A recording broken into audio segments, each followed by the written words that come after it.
Good morning. Buenos días. Es fantástico estar aquí.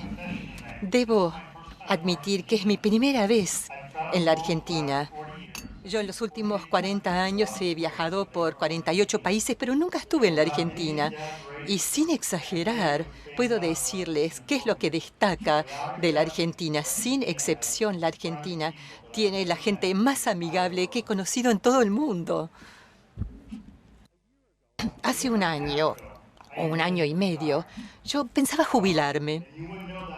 Y ustedes se van a dar cuenta hoy, particularmente por todo el tiempo que pongo y que dedico a la agricultura y al laboratorio. Estuve trabajando 30 años en agricultura en varias multinacionales y los últimos 18 años en Monsanto, pero después de jubilarme, me abordaron con una idea muy linda. Comenzar con un acelerador para agregar tecnología, para poder satisfacer las necesidades alimentarias del mundo. Así que comenzamos con este acelerador para invertir y comenzar y mentorear a estas empresas. Nosotros tomamos 115 solicitudes para la primera clase de 5 provenientes de 15 países y de esas, uno de estos países que elegimos fue S4 aquí en la Argentina. Y yo me reuní con ese equipo esta semana. La segunda vez que descubrí de la Argentina es que tiene a los pensadores más creativos que haya conocido. Y S4 lo demostró. Es un honor estar aquí entre ustedes. Me encanta estar entre mi gente porque creo que aquellos que trabajan en agricultura, la gente de campo, hacen el trabajo más importante del mundo porque alimentan al mundo y no hay un trabajo más importante que ese.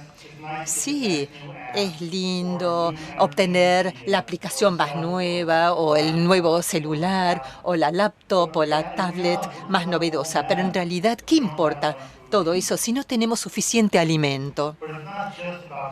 Pero no es solamente de alimento que me voy a referir. Quiero compartir con ustedes un secreto, pero en realidad no es un secreto. Si estudiaron historia o si ven el mundo hoy, un gran sector agrícola lleva prosperidad económica y estabilidad más allá de la agricultura. Desde el principio de la historia, los progresos y avances en la tecnología que apoyan a la agricultura han llevado a un gran desarrollo económico. Así que, más allá del trabajo crítico de alimentar al mundo, simplemente desarrollar la economía, la agricultura tiene un lugar fundamental. Y una provisión de alimento asequible es esencial para la salud colectiva del planeta e individualmente para cada país. El desarrollo de la tecnología agrícola ha sido vinculada al éxito económico de prácticamente todos los países o regiones en toda la historia. Fue la precursora de la revolución industrial en Estados Unidos y Europa y más recientemente ha creado el boom en América Latina y en Asia. La agricultura vino primero antes que nada y yo creo que será la clave para llevar a África subsahariana para parecerse al resto del mundo. Tengo una lección de historia allá por las primeras civilizaciones. Yo creo que el bebé que se puso en esa cuna se llamaba tecnología agrícola, porque este es un tiempo interesante. Y la cuna de la civilización entre el Tigris y el Éufrates, la tierra era fértil, pero no era cultivada. Estaba ocupada por pastores porque no sabían cultivar la tierra y no sabían hacerlo, no tenían éxito porque parte de la tierra era demasiado seca, no recibía lluvia durante el año o era demasiado húmeda porque no drenaba. Y yo no sé qué lo disparó, nadie lo sabe, pero algo sucedió. Pero gente muy inteligente se reunió para decir, aquí hay más potencial pensió. Y entonces construyeron grandes canales que alimentaban a pequeños canales, que alimentaban a sistemas de riego que llevaba agua en el tiempo oportuno, en el lugar oportuno para poder cultivar. Y entonces desarrollaron un sistema de drenaje. Estoy hablando de hace miles de años para drenar los pantanos. Y ya se tratará de pantanos o zonas desérticas, lograron nivelar. Así que donde había agua, el agua permanecía en su lugar, así como los minerales, y lograron crear un paraíso agrícola. ¿Y cómo se creó ese paraíso agrícola? A raíz de eso empezaron a nacer las ciudades bíblicas, acerca de las cuales leemos en la Biblia, como Babilonia, enormes ciudades que tiene una de las 7 maravillas del mundo, las maravillas de Babilonia. Pero no se detuvieron aquí, porque no era como el Nilo que se inundaba y llevaba fertilidad y nutrientes. El Tigris y el Éufrates no tenían tantos nutrientes, así que tuvieron que descubrir cómo agregar y suplementar los nutrientes, y lo lograron. Y esto llevó a más abundancia. Pero ahora llega lo bueno. También se dieron cuenta de una manera holística para manejar el suelo. Se dieron cuenta de que dejando o rotar los cultivos o dejando el suelo barbecho era importante. Ahora, no sabemos si labraban o no la tierra.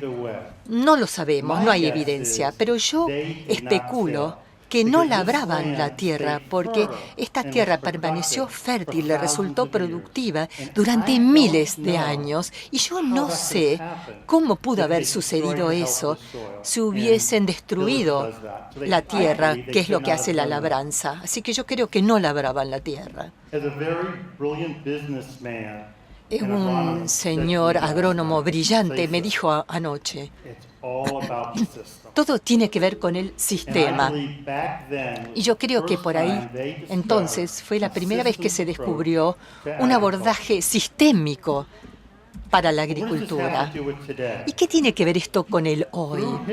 A través de la historia, a medida que se desarrollaban las poblaciones, la agricultura siempre logró satisfacer las necesidades y las demandas de las poblaciones.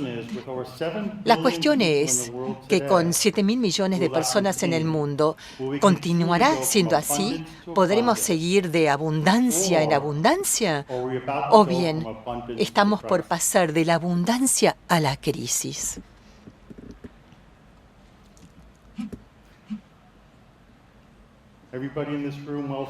¿Todos aquí se han alimentado bien hoy? Supongo que sí. ¿Hay alguien aquí que está preocupado de dónde va a sacar la próxima comida? No lo creo. Aún así, al mismo tiempo, ahora hay gran cantidad de personas que sí se están preocupando de dónde van a sacar la próxima comida, pero lo interesante es que no se debe a que no hay suficiente alimento.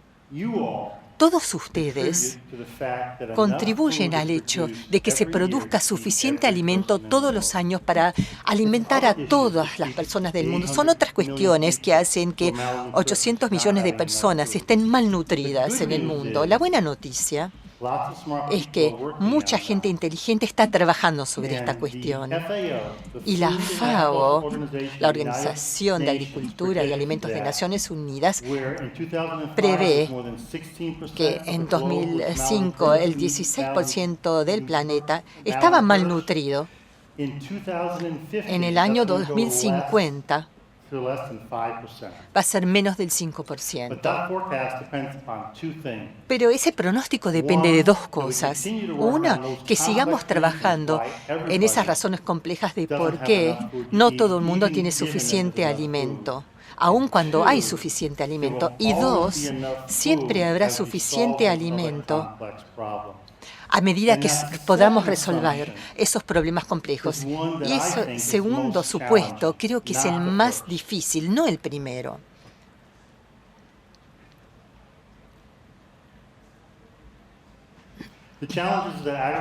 Los desafíos de la agricultura para este siglo no tiene precedentes. La demanda de alimentos, de fibra y de bioenergía, todos se supone que van a aumentar. Pero al mismo tiempo, el crecimiento del rinde, que ha sido fantástico, es lento y ha sido cada vez más lento. Y se prevé que será aún más lento. Así que hay más demanda y la oferta es más lenta. Y no es bueno, no es una buena receta. Además de esto, solamente el 20% de la tierra arable en el mundo está con riego, que proporciona el 50% del alimento. Así que cada vez más se riega, más tierra y se suplementa con nutrientes. Pero no se está haciendo de manera eficiente. Y esto está ejerciendo mucha presión sobre el agua y sobre los nutrientes. Ahora, si a esto le sumamos el cambio climático que está sucediendo, ya se debe a causas humanas o no, bueno, se puede debatir, pero no se puede negar el hecho de que el cambio ha cambiado y seguirá cambiando, cualquiera sea la razón, y actualmente parecería que esos cambios están haciendo un par de cosas. Está haciendo que el clima sea más severo, con huracanes, con tornados, con sequías. Una empresa en Estados Unidos, cada 2 semanas, bueno, escuchamos sobre las sequías en California. Las cosas están cambiando, no siempre para peor, porque en algunas partes del mundo permite que haya 2 temporadas de cosecha, pero al mismo tiempo se está recalentando para que los rindes bajen. También hace que las latitudes del norte estén más cálidas. Voy a citarles algo sobre el cambio climático.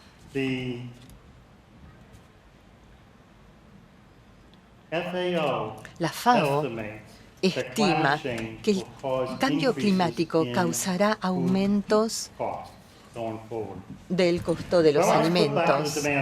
Pero pasemos al lado de la demanda. 7.000 millones de personas en el mundo hoy, que va a aumentar a 78 millones por año.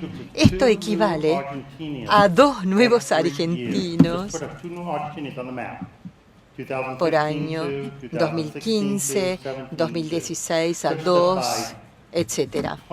En el año 2050, la población del mundo va a exceder a los 9.500 millones de personas, como 2 Chinas para ese entonces. Todos tendrán que ser alimentados. Actualmente tenemos las megaciudades. Hay 28. Una megaciudad es una ciudad que tiene más de 10 millones en población. Y en 15 años se prevé que habrá 41 megaciudades en el mundo, con un aumento del 46%.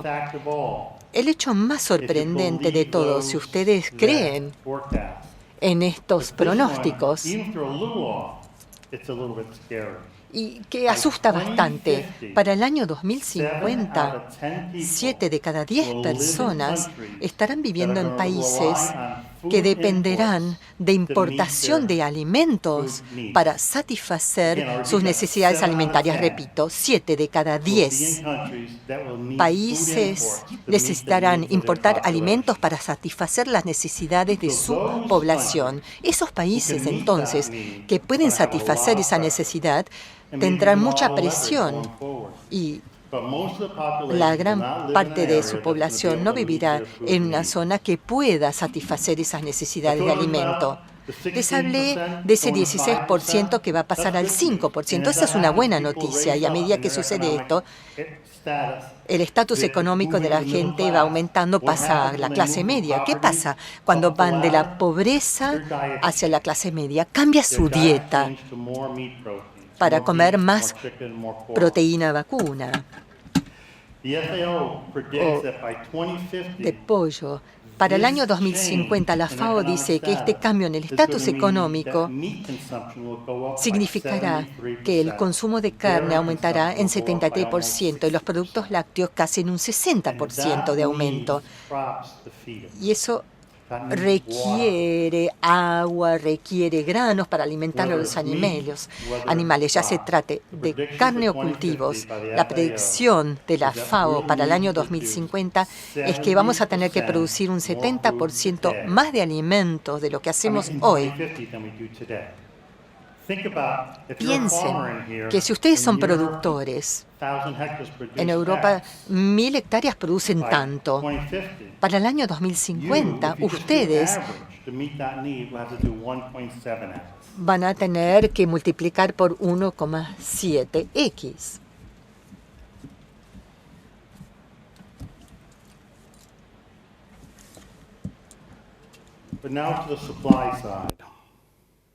Ahora vayamos del lado de la oferta. La FAO nuevamente ha llevado adelante muchos estudios y ha observado que en la última década hubo un aumento de rinde de solamente el 2% por año. A lo mejor algunos de ustedes experimentaron más eso, son parte del mundo que tienen un potencial de más de 2% al año. Pero si ya están en un campo muy sofisticado y muy desarrollado, va a ser difícil acelerar en una mejora de más del 2% por año. Creen que lo peor de esto es que creen que eso se va a ralentar, va a ser más lento a medida que avancemos hacia el futuro. Tampoco la cantidad de tierra disponible va a aumentar un 5%, y la mayor parte de esto va a venir de las partes subdesarrolladas del mundo, África subsahariana y quizá en América Latina también. Pero lo interesante en el mundo desarrollado, Estados Unidos, Europa, cree que del cultivo en el mundo va a bajar en aproximadamente un 10%. Lo interesante, bueno, yo soy una persona grande y a lo mejor esta comparación no es justa. Cuando yo nací, había un acre de tierra disponible para la alimentación. En la actualidad, cuando vemos la tierra y vemos la cantidad de gente que hay, esta disponibilidad se reduce a la mitad. Para el año 2050, solamente un tercio de acre estará disponible para cada uno de nosotros para poder satisfacer todas nuestras necesidades alimentarias. Ese es el cambio increíble que está ocurriendo y está avanzando. El resultado final de esto es que la población está creciendo y creo que eso no está parando. A lo mejor se está ralentando un poco. Y los rindes se mantienen fijos y bueno, y justamente nos preguntamos si esto va a aumentar un poco. Algo más antes de seguir adelante. Y es el tema del agua. Yo creo que el agua y los nutrientes también están en un estado que no es muy alentador. La agricultura representa más del 90% del agua. Esto lo saqué de un trabajo que fue escrito hace unos años y como dije antes, ustedes tienen el 20% de la tierra, pero solamente van a tener un 50% de la producción. El crecimiento, justamente la demanda del agua para la agricultura va a aumentar en un 40% si seguimos utilizándola como la hacemos ahora. Es decir, si no hay más agua, si el agua queda entrampada, vamos a tener que encontrar otras maneras de aprovechar el agua de manera más eficiente. Y lo último que quiero mencionar es los nutrientes, el nitrógeno, calcio, fósforo. Yo escucho mucho hablar de esto. Pero el problema es que nuestros recursos son no renovables. El fósforo va a escasear en los próximos 20 años Y si seguimos utilizándolo con el ritmo que lo utilizamos ahora, va a ser peor, pero nadie ha encontrado la manera de utilizarlo de manera más eficiente hasta ahora. Antes, primero quiero terminar con estas malas noticias antes de contarles de lo que verdaderamente quiero hablar, que son las buenas noticias. Estos son uno de los factores más interesantes que quiero mencionar. La humanidad en este momento tiene que producir más alimentos entre la actualidad y el 2050. Entre la actualidad y 2050 tenemos que producir más alimentos. Es más de lo que se produjo desde el origen de la civilización hasta la actualidad. Pero si nosotros sumamos todo esto, en realidad es menor de lo que tenemos que producir de ahora a 2050. Y esto es un desafío increíble, realmente increíble. Lo que nos espera es algo difícil, pero no solo esto. Pensemos cómo se trabajaba hace unos años. La misma tierra que producía todos estos alimentos no está produciendo bioenergía, está produciendo fibra. Y, o sea que necesitamos producir necesitamos toda esta misma tierra para producir alimentos y compiten distintos recursos. Quiero hablar brevemente de lo que está ocurriendo en este momento en el mundo, que a lo mejor puede llegar a comenzar con este cambio en la faz de la agricultura. No es solamente la necesidad que quiero mencionar, sino que quiero referirme a la gran demanda de tecnologías que tenemos. Y todo esto involucra un cambio cultural importante. En los países desarrollados, y utilizo como ejemplo Estados Unidos, la edad promedio del productor es 55 años y un tercio tienen más de 65 años. Las estimaciones es que de la tierra que tenemos disponible en Estados Unidos, una buena parte de esto va a cambiar de manos, va a pasar de las generaciones mayores a generaciones más jóvenes en los próximos 10 años, una cuarta parte de la tierra. ¿Y qué significa esto? Que bueno, que en el mundo desarrollado las cosas tienen que ir ocurriendo. En muchos casos, las generaciones mayores pasan a los hijos o a las hijas, pero en otros casos no, pasa a manos de otras personas.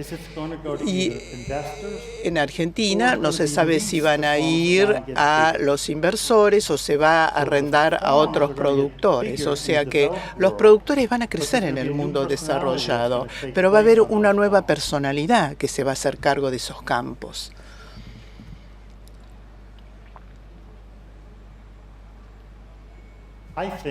Creo que los nuevos propietarios de esta tierra, ya sean los gerentes, los dueños o la nueva generación, va a tener una visión distinta de la tecnología. Y la expectativa es que piensen en el campo como un sistema, como una fábrica, que es un sistema en definitiva. Entonces, las cosas se van a hacer de manera distinta. Va a estar abierto a usar drones, al uso de datos, a los trabajos en colaboración. El productor o la productora va a ser un mundo totalmente distinto que va a estar abierto a nuevas innovaciones que son las que se están acercando a nosotros. Hablé con un joven productor en Estados Unidos que estaba con su padre y realmente era hilarante. El padre, hablábamos de las grandes semilleras, Monsanto, etcétera. Tenía un libro esta gente de las distintas características de las semillas. El papá va a este libro de semillas y destaca o marca las semillas que cree que va a utilizar y tarda días en decidir qué semilla va a elegir. Y el hijo se volvía loco. No, yo quiero ir a la computadora y en segundos, en minutos quiero una respuesta. Este es un ejemplo de los cambios que van a ir ocurriendo en agricultura. esas son las consecuencias de lo que va a ocurrir cuando las viejas generaciones o las generaciones mayores le pasen el negocio o el campo a los más jóvenes. En el mundo subdesarrollo está ocurriendo una importante migración desde lo rural a lo urbano. Hace 2 años, hace unos años, 2007, 2008, el 50% de las personas vivían en la ciudad y el otro 50% en el campo. Hoy, solo unos años más tarde, el 52% viven en la ciudad y el 48% viven en el campo. A medida que nos vamos acercando a al 2050, el 32% van a vivir en el campo solamente y el 68% van a vivir en la ciudad. ¿Qué significa esto? Hoy, en las zonas rurales, con los pequeños productores, vamos a ir pasando por una transición a campos más comerciales. Y todo va a estar más mecanizado, va a haber menos animales y menos mano de obra humana, digamos.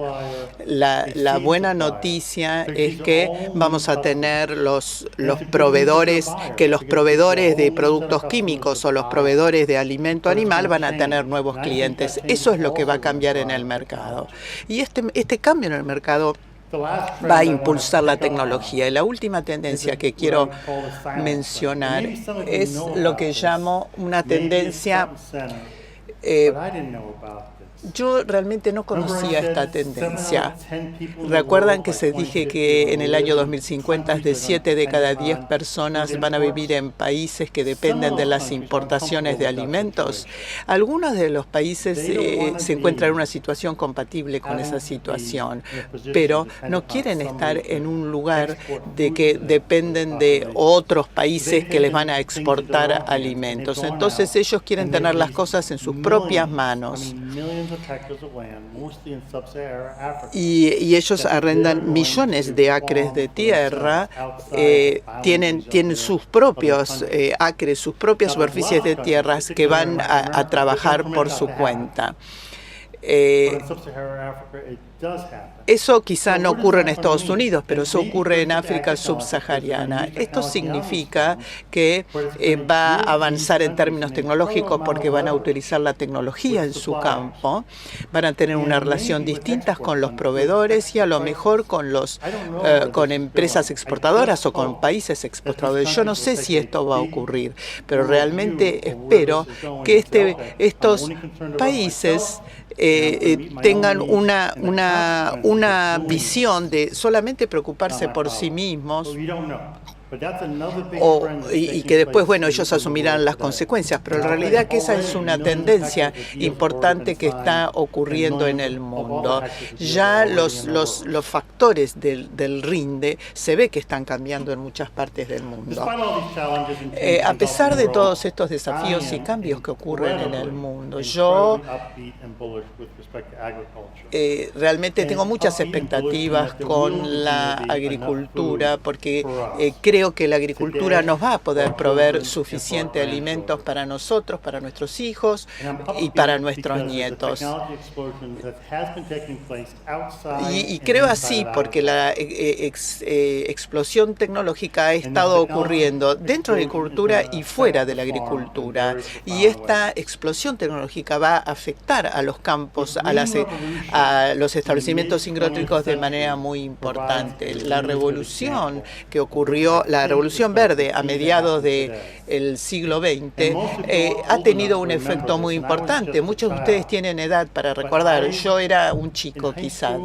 Yo estaba en el secundario o en los primeros años de la universidad y me acuerdo de las predicciones que decían que la población iba a aumentar.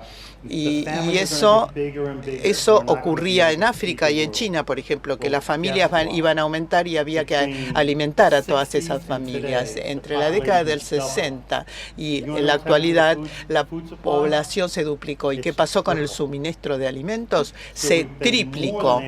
O sea que creo que vamos a ser más que capaces de satisfacer esta demanda. Lo fuimos. Y ahora tenemos muchísimas tecnologías que estamos utilizando en equipos, en semillas, semillas, en productos químicos, que han permitido que esto ocurra. Y yo creo que la tecnología que nosotros utilizamos va a seguir esta tendencia y nos va a ayudar. Los drones que se utilizan hoy para el monitoreo de los campos, por supuesto que se van a poder seguir utilizando en el futuro. Los vehículos que de manera remota pueden hacer agricultura de precisión con toda la corrección y la exactitud que se necesita. Centros a través de drones, de satélites que pueden vigilar qué es lo que ocurre en las ciudades, que puede controlar qué es lo que ocurre en los edificios y dar seguridad a las ciudades. Aplicaciones de datos que utilizan los fondos de cobertura en la actualidad para poder determinar tendencias del mercado muy complejas y tendencias comerciales que también son complejas. Todo esto le puede ayudar al productor en la actualidad para tomar decisiones muy complejas y muy serias respecto de sus campos. Y finalmente los científicos o todos los elementos de la ciencia que se utilizan en la medicina también se van a utilizar en agricultura para desarrollar nuevos productos biológicos y químicos para mejorar la gestión, la administración de nuestros campos. La aparición de nueva tecnología. Piensen que cada 6 meses, cada año y medio, aparecen tecnologías de nueva generación que cada vez nos sorprenden más. Son mejores que los anteriores, las versiones de todos estos equipos tecnológicos. Y todo esto creo que nos va a ayudar a entrar en el futuro. Entonces, la revolución verde de la década del 60 y del 70 nos permitió satisfacer la demanda de alimentos. Y yo creo que nos va a seguir ayudando en esta nueva etapa tecnológica. Algo más quiero decir. Los campos, los establecimientos agrícolas no están aislados. Ellos existen en grupos y además existen en un mercado agrícola. Tenemos que imaginar que todos los establecimientos agrícolas, digamos, todo el ámbito agrícola está unido de manera ininterrumpida a empresas de tecnología, de logística. Por ejemplo, si pensamos en que necesitamos un préstamo, necesitamos cobertura de seguro o que necesitamos contratar a alguien para que coseche nuestros campos, para que haga el trabajo de la cosecha. Tenemos que seguir determinados pasos. Si tenemos una empresa que tiene una ventaja, si queremos tener una ventaja competitiva, tenemos que hacer que todos estos pasos se cumplan, no en días, que se cumplan en minutos. O sea, necesitamos cada vez toda esta ayuda.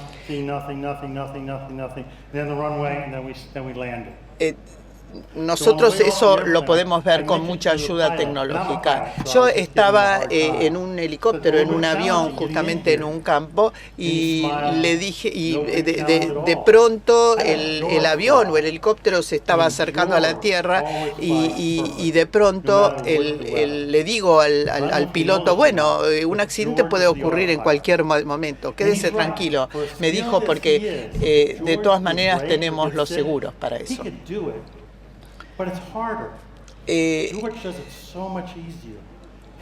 Las cosas ahora se facilitan mucho más. Ustedes imagínense,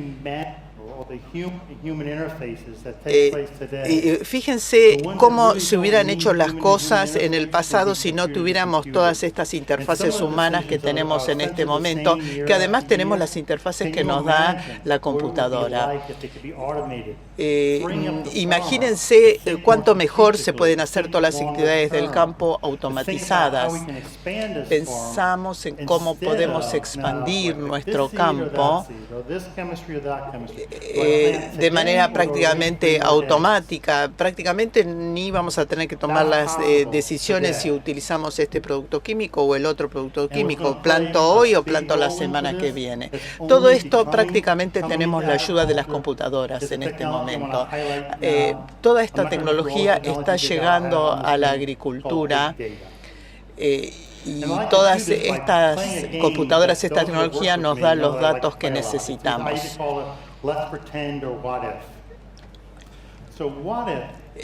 Pensemos, a ver, ¿qué ocurriría si? ¿Qué ocurriría si todos los datos agronómicos que necesitamos para nuestro campo, para el campo de otros, con respecto a los productos químicos, al clima, a las semillas, qué pasaría si toda esa información estaría disponible para nosotros? No solo disponible para nosotros, sino para gente muy inteligente que puede tomar todo esto y tomar decisiones inteligentes de manera holística y ver cómo todo encaja con todo para poder optimizar todo nuestro trabajo en el campo hacia el futuro. Ustedes como productores o como proveedor de insumos o como compradores, imagínense, tienen muchos datos.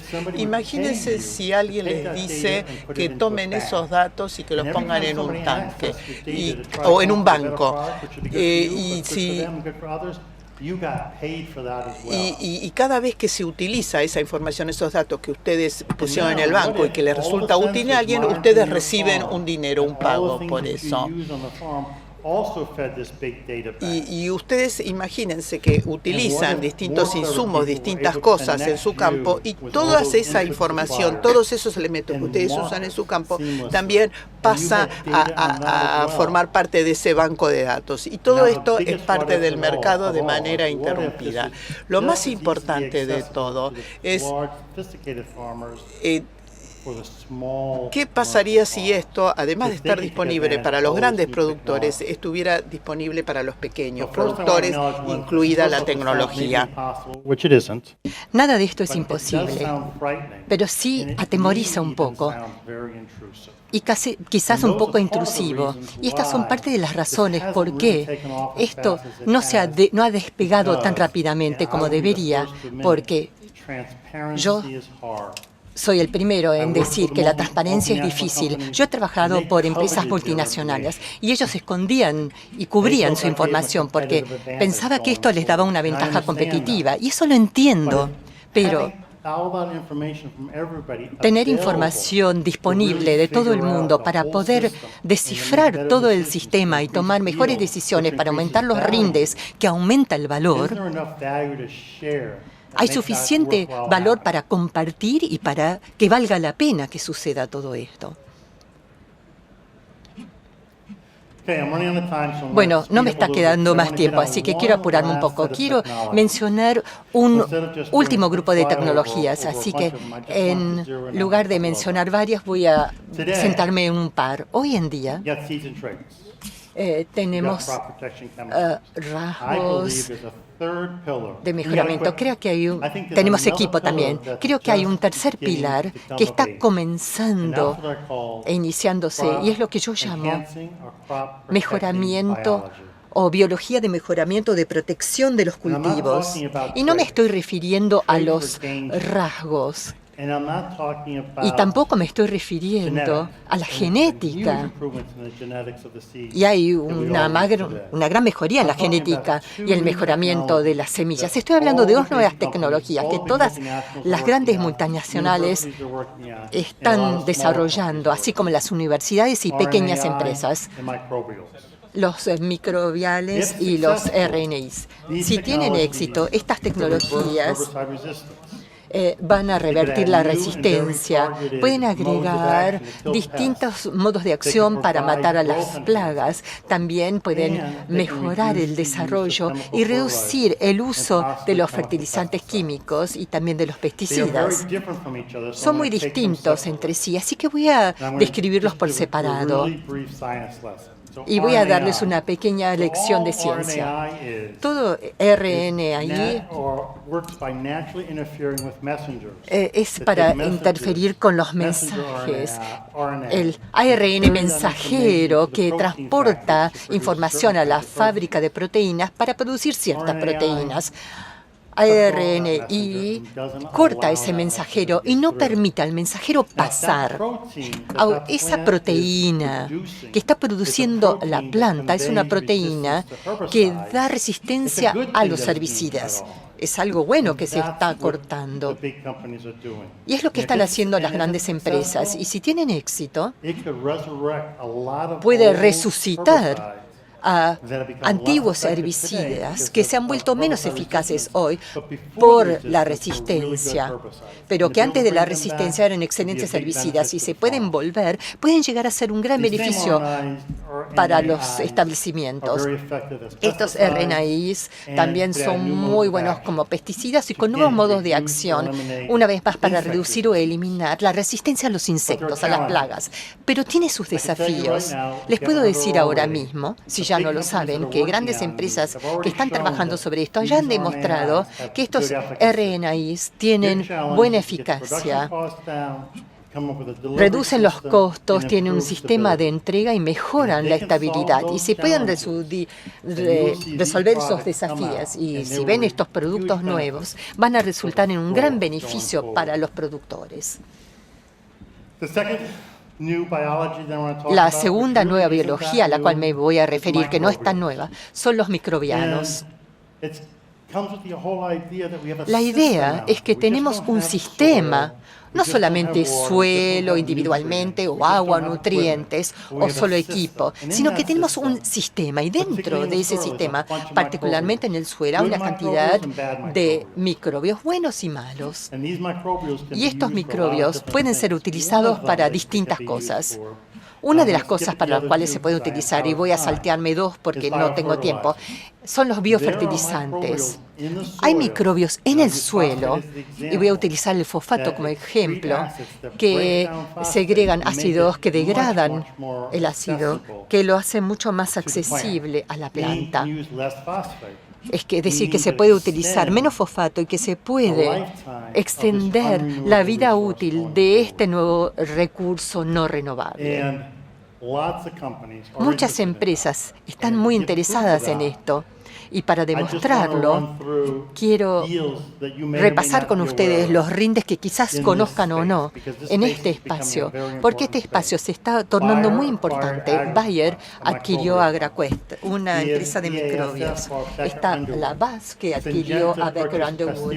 Syngenta compró a Pasteuria Bioscience. FMC adquirió CAEB y expandió su cooperación con Christian Hansen. Y Monsanto también está haciendo una alianza con Novozymes con el propósito de trabajar en este nuevo espacio para desarrollar nuevos productos.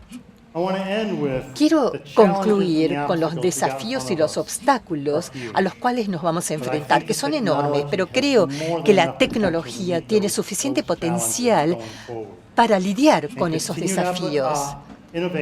Y la innovación continua y mayor colaboración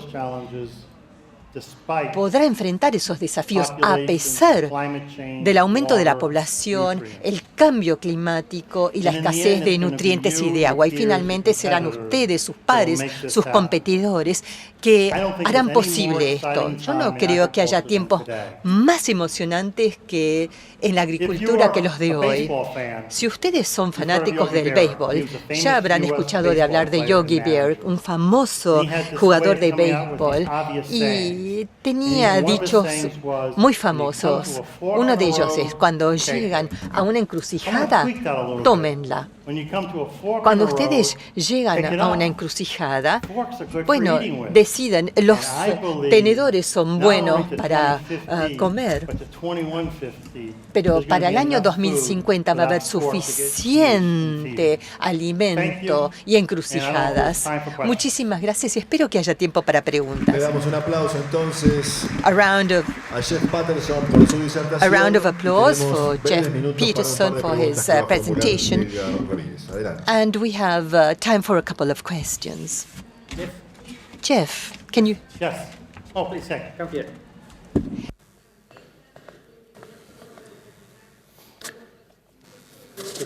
Yeah.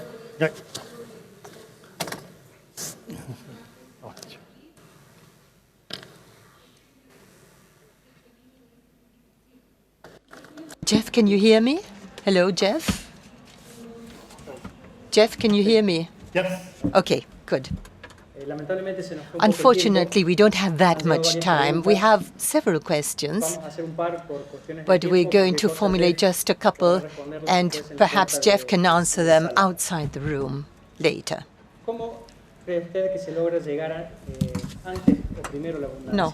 How do you get to abundance first? By increasing productivity, do you think, or by increasing acreage? In this sense, which do you think would be the agricultural frontiers that can be easily expanded? Did you hear the question, Jeff? Nothing's coming through. Ah, parece que no escuchó la pregunta. Sí, no, pero se ve que no está en el canal adecuado. Can you hear me, Jeff? Can you hear me, Jeff? Hello? Can you hear me? Hello, can you hear me now, Jeff? Hello? Es decir, aquellos que nos brindan servicios que son claves en la ejecución de las buenas prácticas y que por lo tanto está bueno que también estén certificados. Muy rápidamente.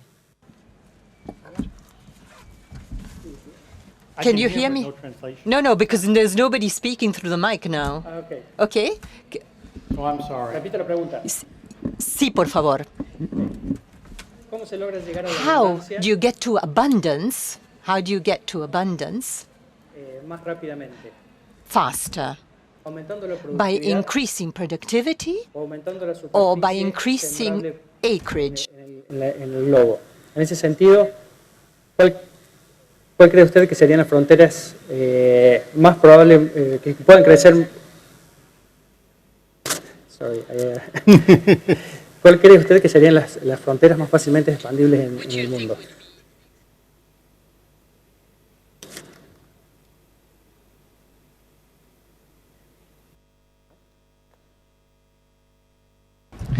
Can you hear me now? Can you hear me now? Okay, again. Sí.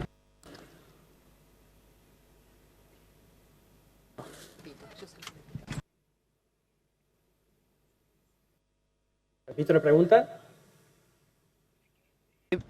¿Pueden por favor volver a repetir la pregunta? Porque no nos escuchó anteriormente. Ok. La pregunta era, dentro del tema que él mencionó, hablaba de llegar a la abundancia. ¿Cómo se puede llegar a la abundancia más rápidamente? ¿Incrementando la productividad o incrementando la superficie sembrable? En este sentido, ¿cuál cree usted que serían las fronteras agrícolas que se podrían llegar a expandir con más rapidez? Very good. Okay, I've got the Bien, question now. ahora sí, escuché la So first off, pregunta. I want to apologize. Primero me quiero disculpar, ojalá pudiera hablar español, pero les digo que me recibieron tan cálidamente que voy a empezar a tomar clases de español para la próxima vez que venga a poder hablar en español. La pregunta es, para lograr esta demanda de alimentos, si va a ser aumentando o con un aumento del rinde o un aumento de la tierra. Y la pregunta es muy buena. Hay tierra para seguir expandiendo, para poder satisfacer la alimentación en América Latina. Pero las consecuencias es lo que ocurre desde el punto de vista del clima, de las precipitaciones, por ejemplo, en la sabana de África. Es decir, hay mucha resistencia para hacer todo esto. Entonces, la expectativa es que esto no va a ocurrir, porque justamente lo que se trata es no ganar tierra a la selva tropical, por ejemplo. Y la manera es aumentando la productividad y aumentando el rinde. Y todo el tiempo resumo en pocas palabras. Yo creo que esto solamente puede ocurrir y ocurrirá a través de la tecnología. Creo que tenemos que utilizar también los recursos, los nutrientes, el agua de manera más eficiente de lo que hacemos ahora. Todos los productores saben que en la realidad a veces hacen lo que les resulta más fácil, pero no siempre es lo mejor, no siempre es lo más sostenible, lo más sustentable. Y yo creo que vamos a llegar a un área en donde la sostenibilidad no es algo de que, bueno, sería bueno hacerlo, optar por eso, sino es algo que por lo que vamos a tener que optar irremediablemente. La segunda pregunta y la última, por cuestiones de tiempo, justamente viene relacionada con la respuesta suya, en el sentido de cómo eficientizamos el uso de los recursos, agua y nutrientes, cómo hacemos un uso racional, teniendo en cuenta que producimos en forma extensiva. Sí. La pregunta entonces es cómo hacer un uso eficiente del agua y de los nutrientes. También se habló de un uso racional, según la traducción. Y lo interesante es que son dos preguntas diferentes. Racional quiere decir que uno raciona, el agua va aquí y no para aquí. Y es una difícil decisión de tomar. La eficiencia, en cambio, habla de que el agua, dejemos que el agua vaya a donde va para hacerlo más eficiente. Les voy a dar un ejemplo. Estuve en California hace un par de meses y están teniendo un gran problema con el uso del agua. Pero lo interesante es que en el norte de California tienen muchísima agua, así que están llevando el agua del norte al sur de California, porque es una cosa racional de hacer. Y van a tener un desastre agrícola, pero no lo están haciendo de manera eficiente, lo están haciendo con canales abiertos, así que grandes cantidades de agua se está perdiendo a través de la evaporación, yendo del norte al sur. Y esos canales, si hubiesen sido eficientes, tendrían que haberlos cubierto para evitar la evaporación y hubieran hecho todo de manera más eficiente. Ese tipo de manera de pensar en todo el mundo, en todos los campos, en todas las geografías, creo que es la respuesta. Creo que dedicamos demasiado tiempo pensando en cómo hacer las cosas más eficientemente que tener un uso racional de las cosas limitadas que tenemos. Creo que es mejor y que entonces lleva a una cuestión menos emocional y menos política. Porque cuando uno lleva donde hay más a donde hay menos, es más difícil la cuestión. Muchísimas gracias por esa pregunta. Han sido maravillosas. Muchísimas gracias por su atención. Volvemos a agradecer al ingeniero. El ingeniero va a estar afuera de la sala para responder alguna pregunta que haya quedado. Incluso saliendo de la sala a la izquierda hay una especie de living de Apresid, donde en todo caso ahí puede estar respondiendo alguna pregunta que alguien quiera hacerle. Muchas gracias. Con un fuerte aplauso entonces despedimos a Jeff Peterson y Edgar Ramírez.